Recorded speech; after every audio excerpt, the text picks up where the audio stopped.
So thanks for tuning in, fam. It's Friday, January 27th.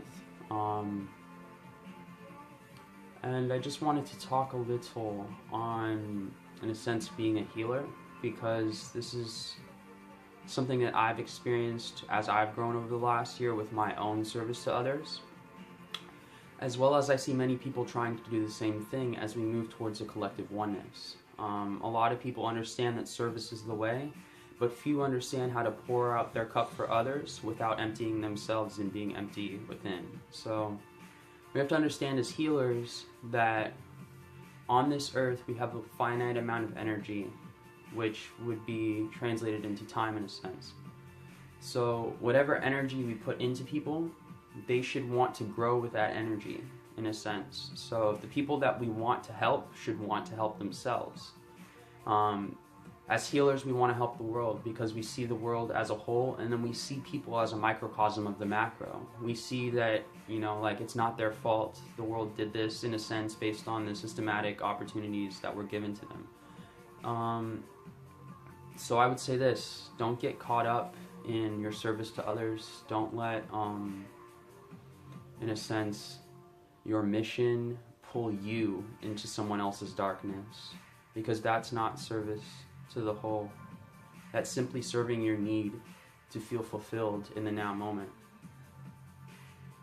Life is long. Well, if you're living in the present moment, it can be. So why not make every moment matter? Why not understand that it's not about healing this one person right now? It's about going forward, understanding that I can heal people that want help, that are open to these new ways of thinking, that are trying to create for themselves. Those are the people we need to help. Those are the people that will manifest more for themselves and then in turn bring that back to us. And then it's an equal exchange. You see how that works? So honestly, that's what I've learned the last year. I've helped a couple friends, whether it be financially or with a place to stay or other things like that. And I honestly learned that helping one person makes a difference in their life. But if you empty yourself for that person, then your life will fall apart. And I understand that we're here to serve and that's all we're here to do. But how long do you want your service to be? Do you want to empty yourself out now and be exhausted and continually have people taking your energy because you're trying to maintain relationships that in the end don't really benefit you in the first place? So it's all a matter of perception. What we focus on is what will manifest, and to the healers out there, I know we're all focused on changing this world, but I would honestly recommend that you focus on changing yourself, because if you go through this internal channel and develop this awareness in the heart center, then you won't expend your energy to people that don't deserve it. Don't give time to people that don't deserve your time, because ultimately you have to look at everything objectively. Everything that happens to someone is to shape them into what they're meant to learn in this life, in a sense. So for you to step in and say, I'm going to help you, I'm going to fix this, I'm going to fix you, maybe you're misunderstanding the karma, in a sense. Maybe it's not your job to come in and take on that karma. Maybe they created that karma and it's their job to, in a sense, become aware of what they created and transmute it, or change it, or create from it, from that darkness.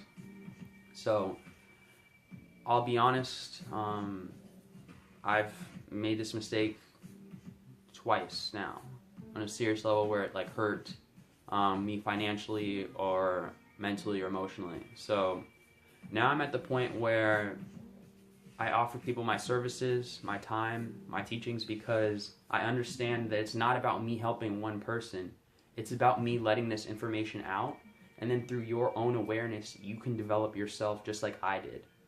Through trial and error, through experience, through living, through learning. This is what life is about, in a sense. So to the people that feel called to healing, that are afraid to work, don't be afraid.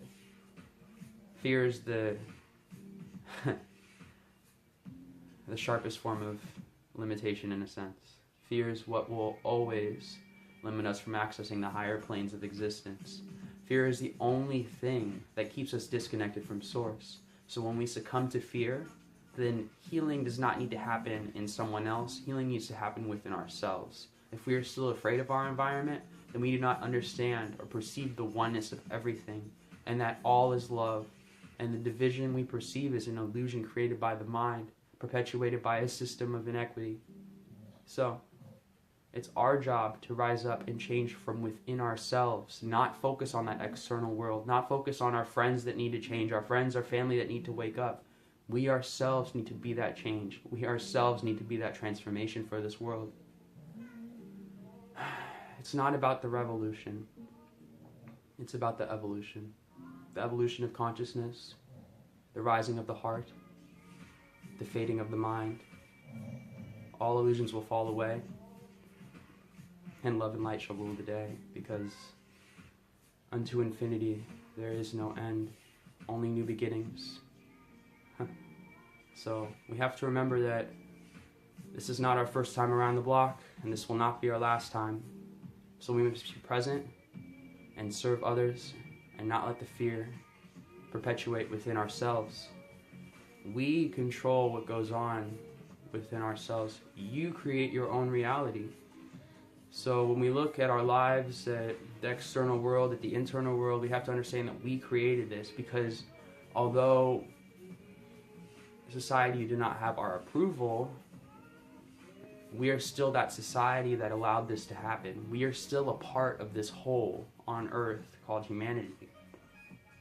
So we can't vibrate out of existence. We can't elevate and forget about all of this stuff, because we have to serve this. We have to serve and transmute this darkness into light. Otherwise, it will perpetuate. And we have to teach others how to do that themselves through alchemy, through healing, through plant medicines, through many different forms, many different healing practices. There are so many that I've, tried over the last year for my own personal healing. And now I honestly feel that it's my job to serve as a Reiki master and continue this healing process, because I myself have healed, and now it's my job to continue my healing process and take what I've learned and serve others. So honestly, if I'm still here, I'm still healing. I'm not this elevated being or anything like that. I'm still here, I'm still broken, I'm still healing, I still have problems. I'm still human.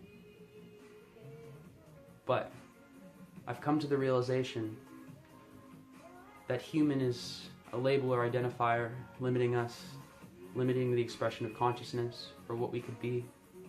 We're so much more than human. There's so much potential within us. We simply have to realize this potential and bring it out. If we cannot translate this internal light into the external world, then we cannot bring heaven to earth. This is how it works. This is your mission. This is your life. This is your light.